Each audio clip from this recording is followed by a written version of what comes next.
Hey, it's Bobby here, and I'm at Caprock.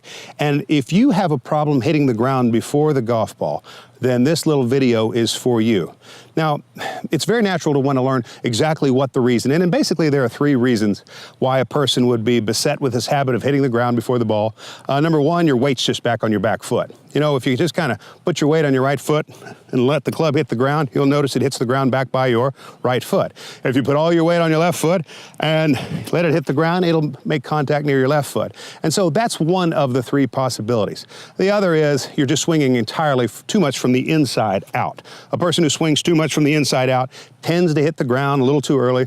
Conversely, the person who swings outside in tends to hit the ground a little later. And so that would be number two. And then number three is just how your shoulders. If your shoulders work entirely too steep, then you're going to hit the ground a little bit early. But let's not get into that so much. Rather, rather than you have to pinpoint exactly what your issue is, let me just give you a way that's going to serve as somewhat of a panacea, something that'll fix regardless of which one of those it is. And it involves a drill with 4 golf balls. There's 1, there's 2, there's 3, and there's 4. Now, ideally, 1 and 4 are opposite my left and right foot respectively. And so what I'm going to do is I'm going to start with my club at a spot that corresponds with 2.5. If you can regard this as 1, 2, 3, and 4, I'm gonna put my club in a position at 2.5, right between 2 and 3.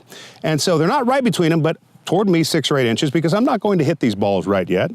I'm just using them as markers. And what I wanna do is I wanna train myself to be able to hit the ground over in front of 1 as easily as I can 4.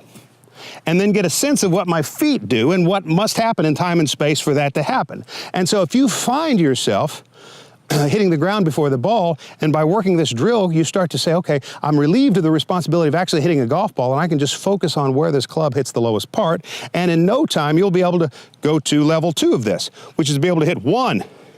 I did. Hit 2. Not bad. Hit 3. Now notice I'm always starting at 2.5. Hit 3. Not bad. Number 4. Pretty good. Number 1.